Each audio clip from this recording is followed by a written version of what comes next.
Samajwadi party के पूर्व प्रदेश कार्यकारिणी सदस्य महर्षि राम दुबे ने हाल ही में पार्टी से निष्कासित किए जाने के बाद प्रेस कॉन्फ्रेंस कर अपनी प्रतिक्रिया दी है। उन्होंने पार्टी के निर्णय पर हैरानी जताते हुए इसे अनुचित करार दिया है।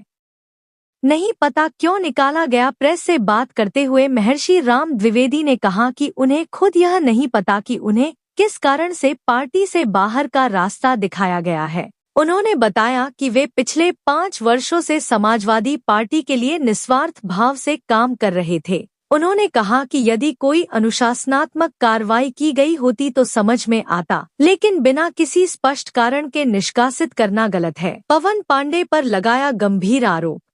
उन्होंने सीधे तौर पर सपा के पूर्व मंत्री पवन पांडे पर निशाना साधते हुए कहा कि यह सब उनके व्यक्तिगत इशारे पर हुआ है। उन्होंने आरोप लगाया कि पार्टी के कार्यकर्ताओं की मेहनत को अनदेखा कर कुछ नेता सत्ता पक्ष के लोगों के साथ मिलकर फोटो खिंचवाते हैं और फिर कार्यकर्ताओं को अपमानित करते हैं। उन्होंने तंज कसते हुए कहा, सपा पूर्व मंत्री पवन पांडे ब्राह्मणों को दबाने के लिए यह सब कर रहे हैं। राम मंदिर मुद्दे पर दी सफाई। राम मंदिर पर सपा द्वारा लगाए गए आरोपों पर प्रतिक्रिया देते हुए उन्होंने स्पष्ट किया कि उन्होंने कोई आपत्तिजनक टिप्पणी नहीं की है। उन्होंने कहा, मैंने केवल अपने दादाजी के संघर्षों को याद दिलाया था कि कैसे 1989 में राम मंदिर आंदोलन के दौरान मुलायम सिंह यादव द्वारा उनका टिकट काटे जाने के बावजूद वे निर्दलीय चुनाव जीते थे और मंदिर निर्माण में उन्होंने और उनके साथियों ने अपना खून पसीना बहाया था। जो है भारतीय जनता पार्टी से 4 बार चुनाव लड़े, 4 बार जिसके परिवार को भारतीय जनता पार्टी ने टिकट दिया। और मैं आपको अपनी बात बताना चाहता हूँ, बहुत गंभीर बात है। मैं लखनऊ विश्वविद्यालय के छात्र नेता था और लखनऊ में पढ़ाई के दौरान मैं गौतमपल्ली में जाता रहता था मेरे दोस्तों से मिलने के लिए। हमारे कई वित्त यादव थे, वहीं पर हमारा संपर्क माननीय नेताजी मुलायम सिंह यादव जी से हुआ था। और माननीय नेताजी ने हमसे कहा था कि जब भी आपको राजनीति करना होगा, उस समय मैं एबीपी में मंत्री था और महानगर अध्यक्ष लखनऊ यूनिवर्सिटी के जगह। तो माननीय नेताजी ने हमसे कहा जब ज्वाइन करना होगा तो आपको मैं बड़े मंच पर ज्वाइन कराऊंगा।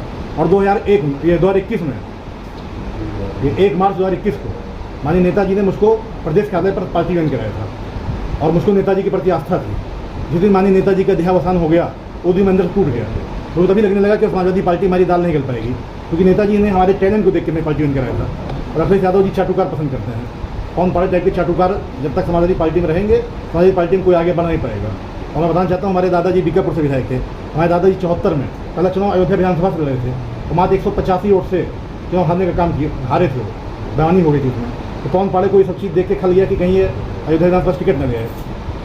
ये क्या लग रहा है कि आप भारतीय जनता पार्टी में शामिल होंगे? भारतीय जनता पार्टी तो हमारे खून में जानी है। जब मैं पैदा हुआ था उस समय दादा भाजपा के विधायक भी रह चुके थे और नेता थे। एक विधायक के गोद में यानी पला बड़ा हूँ। ये समाजवादी पार्टी तो मैंने सिर्फ नेताजी हमारी आस्था प्रेम था। ठीक है, अखिलेश यादव जी ने जो उनकी जानकारी में है या नहीं है ये नहीं जानता, लेकिन अखिलेश यादव जी ने ब्राह्मण विरोधी जो सोच दिखा दिया। जब एक भाटी राजकुमार भाटी ने बयान दिया कि ब्राह्मण वेश्या के समान है, उसको हम पार्टी नहीं निकाल पाए। तो ब्राह्मण समाज के व्यक्ति अगर अपने पार्टी के नेताओं को यह सचेत कर रहा है कि आप भाजपा के नेता मत बनिए, उसको पार्टी निकाल दिया। ये बहुत बड़ा मुद्दा हो गया। मैं कहना चाहता हूँ कि अखिलेश यादव जी की सोच ब्राह्मण विरोधी है। नहीं तो क्या आपको नहीं लगता कि आपको अखिलेश यादव से मिलना चाहिए, एक बार बात करनी चाहिए? भैया, हम विधायक के पौत्र हैं और जनपद में ऐसा कोई विधायक नहीं हुआ जो 3 बार विधायक हुआ ब्राह्मण। मैं 3 बार विधायक का पौत्र हूँ, मेरे लिए बहुत गर्व की बात है। मैं भारतीय जनता पार्टी यानी एबीपी में पूरे कार्यकर्ता रह चुका हूँ, लेकिन मैंने कहीं भारतीय जनता पार्टी की सस्ता नहीं लिया था। मैंने सस्ता लिया, समाजवादी पार्टी की सस्ता लिया, सिर्फ नेताजी के विचारों पर आकर। नेताजी के, चूँकि नेताजी ने मुझसे कहा था कि आप के अंदर वो टैलेंट है कि आप गरीब पीड़ित शोषित के हक की आवाज़ बुलंद करेंगे। और अयोध्या विधानसभा, गोसाई विधानसभा, बीकापुर विधानसभा, ये तीनों जगह पर कोई व्यक्ति समस्या बताता है, मैं समस्या की आवाज़ उनकी बुलंद करने का काम करता हूँ। यानी 3,934 पात्र किसानों का कर्जा नहीं माफ़ हुआ था योगी जी सरकार में। मैंने उसके लिए कई आंदोलन किया और लोगों को कर्जा माफ़ हुआ। तो हम लोग किसान नेता की हैसियत से कार्य कर रहे हैं और भविष्य में आने जो भी निर्णय लिया जाएगा आपको बताया जाएगा, आप सभी को सूचित किया जाएगा। लेकिन मैं कहना चाहता हूँ कि समाजवादी पार्टी ब्राह्मण विरोधी, ये बात तय हो गया। अगर महर्षि राम द्विवेदी को नहीं समाजवादी पार्टी अपने पास रख पाई तो मैं कहना चाहता हूँ जो भी ब्राह्मण समाजवादी पार्टी में काम कर रहे हैं वो सचेत हो जाए, वरना भारत समाजवादी पार्टी की सरकार बन जाएगी। सरकार बनने के बाद जब आपको पैसा कमाने का समय आएगा तभी आपको एक एक करके पार्टी बाहर कर देंगे और फिर पीडीए का मौका देंगे।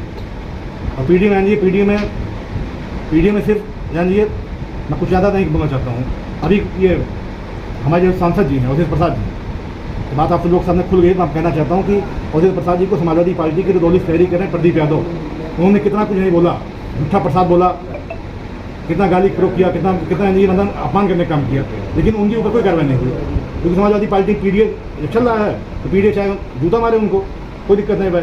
अभी समाजवादी पार्टी सरकार बन जाएगी तो यही ब्राह्मण की बेटियों को अगर कोई यादव छेड़ देगा या कोई मुस्लिम छेड़ देगा तो समाजवादी पार्टी के ब्राह्मण नेता कुछ नहीं कर पाएंगे, क्योंकि उनके हाथ में चूड़ियाँ हैं। तो ये मैं चाहूँ तो अभी मेरा सिर्फ निष्कासन हुआ है। मैंने कल अरविंद कुमार सिंह के पास फ़ोन किया, हमने कहा कि और ठाकुर साहब क्या हालचाल है, सुना जानकारी मिली कि आपने पार्टी निकाल दिया है। तो उन्होंने कहा आपको निकाल दिया गया है। हमने कहा किसने निकाला है, तो कहा हमने निकाला है। हमने कहा ठीक है। हमने कहा कि आप जानेंगे क्या सिस्टम है। तो उन्होंने भैया कहा कि आप अखिलेश यादव से मिल लीजिए। आप ज्वाइन हुए।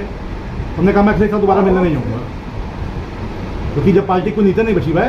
और भैया आपको एक जानकारी और देना चाहता हूँ, मैं कल रात मेरे पास जो है बीएसपी से फ़ोन आया, एक सरोज है लखनऊ से, और मेरे पास कांग्रेस पार्टी के लगातार फ़ोन आ रहा है ज्वाइन करने के लिए। लेकिन मैं कहना चाहता हूँ मैं उस पार्टी में कभी ज्वाइन नहीं करूँगा जिस पार्टी में एक व्यक्ति की चलती हो। जैसे समाजवादी पार्टी में अखिलेश यादव चल रहा है तो ये उनका पकड़े हुआ है, वो पार्टी निकला सकता है। आजकल कांग्रेस पार्टी पकड़ ली तो राहुल गांधी चाहे हमें तो निकलवा दें, बसपा पकड़ ली बहन जी चाहे हमें तो निकलवा दें। अभी मैं ऐसी पार्टी में आऊँगा जो सबको साथ लेकर चलती है, जहाँ एक गरीब और किसान का बेटा भी विधायक मंत्री, मुख्यमंत्री, प्रधानमंत्री तक बन सकता है। ऐसी जो पार्टी लगेगी उस पार्टी में शामिल होंगे।